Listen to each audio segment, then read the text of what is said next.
Magtatanong lang sana kami, dito ba nangyari yung pinost ni Ma'am, yung napiki na pera? Oo, ni Ma'am Herel, dito ba yon? Yun mga tangay, nandito tayo ngayon sa sa Phoenix gas station. Meron kasi ako nakita na nag-post dito sa atin sa Facebook. Si Ma'am Herel ay nabayaran yung mga ating mga staff dito sa atin sa Phoenix. Ngayon, tatanungin nga natin kung nandito ba talaga yung nangyari sa Phoenix na ito. Okay? Samahan nyo ako na alamin natin kung talagang dito yon. At siyempre, mayroon tayong sorpresa para sa kanila. Okay? Tara! Naglakas loob na nga ako na tanungin ang isa sa mga nagtatrabaho dito sa Phoenix gas station kung dito ba talaga nangyari na binayaran ng pekeng pera. Ma'am, magandang araw. Magtatanong lang sana kami. Dito ba nangyari yung pinost ni Ma'am, yung napiki na pera? Oo, ni Ma'am Herel. Dito ba yon? Oo, nagiging ano lang kami. Pwede ba natin makita yung ano na yan? Oo. Yun mga tangay, positive nga na nandito yung pera na yun. Titingnan natin kung talagang anong klase ba yung pera, at least maging aware tayo. Okay?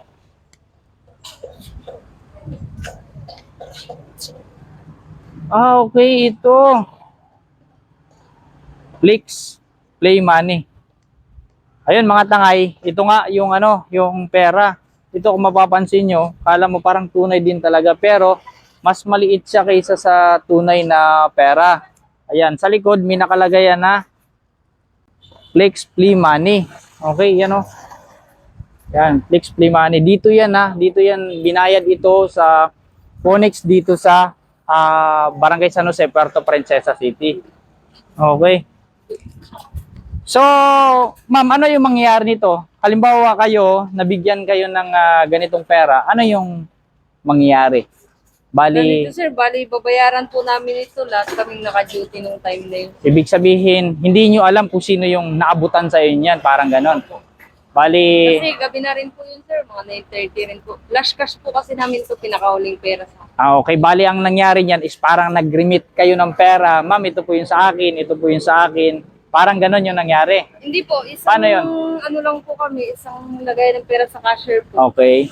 Lahat ng pera na dumadaan sa amin diretso po agad sa cashier. Tapos yung cashier po, hindi niya rin siguro na-check. Hindi na-check ngayon. Okay. Yun ma'am.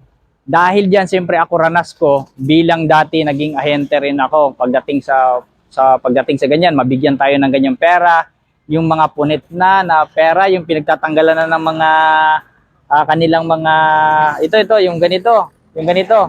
Yan. Siyempre hindi na re-receive 'yon kasi tanggal na 'yon. Pag once na, nagkaroon ka ng ganyan, na nagkaroon tayo ng aberya na ganyan, is babayaran mo 'yun. Kung ilan yung ang araw na yun, wala kang sahod doon kasi nga ipupuno mo lang dito. Siyempre ako, sa part ko, mahirap din yun pagdating sa part nyo, di ba? Kaya ngayon, mayroon akong sorpresa sa inyo. Sino ba yung mga kasama nyo? Ayun po yung isa po nagkakarga. San? Ayun, nagkakarga. Yun. Okay. Okay. Sige, ngayon, mayroon akong sorpresa sa inyo. Siyempre, ayaw ko naman na mangyari yon. Mayroon ako sa yung ibibigay. Ngayon, para hindi na kayo mahirapan mag-isip, papalitan natin ng totoong pera yan. Okay? Tingin. Pwede ba natin yan, Pwede bang ipakita natin dito kung anong pinagkaiba nila? Halos same lang naman, Ay, mas maliit. Hindi, almost same. Pero mas maliit siya. Then, pagdating naman dito sa kanyang, okay. Ito, pagdating dito sa kanyang logo, ito parang print lang talaga. Ito naman, meron siyang, ayan kumikintab. Umiiba-iba yung kulay. Ngayon, yun nga, kung gabi na, hindi talaga natin mapapansin kapag gabi na. Okay?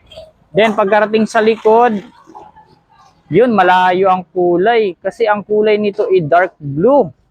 Ito naman ay hindi siya parang blue, yellow, ganon, green, blue. Yun, sana maging aware yung may nakalagay na Flex Play Money. Yun. Oh, yun mga tangay. Sana maging aware kayo sa lahat ng mga ahente dyan, lahat ng mga cashier na nagtatanggap ng pera, dapat maging aware po tayo pagdating, lalo na yung mga yung mga ganito kalalaking mga bill. Okay? Maging aware. Ngayon, ito na nga. Para sa inyo talaga ito. Ayaw ko na mag-iisip na kayo. Wag na kayo mag-isip ng may napapalitan ito. Maging lesson learned sa atin, no? Then, ayun, para sa inyo na ito. Yan, wag na kayo mag-iisip ng ng magbabayad pa kayo kasi mahirap ilang araw. At hindi lang yan, ha? Mayroon pa ako ibibigay. Sandali lang. Dali lang, ha? At syempre, may pabonus pa tayo na bigas. Oh, hindi lang yan. Pati ito, para sa inyo na, di ba? Para pagka-uwi sa hapon, hindi na kayo ma-stress na yung ibabayad nyo sa fake plea money na yan ay, di ba, ibibili pa na magkano ang bigas nyo, sobrang mahal. Huwag na kayo mag-isip. Salamat sa serbisyo nyo, sa napakabait na serbisyo ng Phoenix. Sobrang napakadabis mag-entertain. Maraming salamat. Thank you, sir. Galing kay Manungkin TV. Yun. Ngayon, anong masasabi mo sa atin, sa mga natin, sa mga kababayan natin, lalo na dito sa Palawan? Ano gusto mong sabihin sa kanila? Para at least maging aware sila pagdating sa mga peking pera na yan. Sana sa lahat ng nakakatanggap ng mga tag-1,000, kung ano mong pera po yun, sana maging aware tayo at lagi nating i-check lahat ng mga pera kung ito ba ay play money. Oh, yun. Maraming salamat. Yun, maging aware kayo, maging aware tayo sa lahat ng bagay. Then, yun, maraming salamat sa Phoenix. Maraming salamat sa inyong napaka-convenient na pag-entertain, lalo na sa mga nagpapagasolin dito sa inyo. Yun lang mga tangay, maging aware kayong lahat. Maraming salamat. Amblig ka mo mga tangay. God bless. Salamat, sir. Oh, yun lang.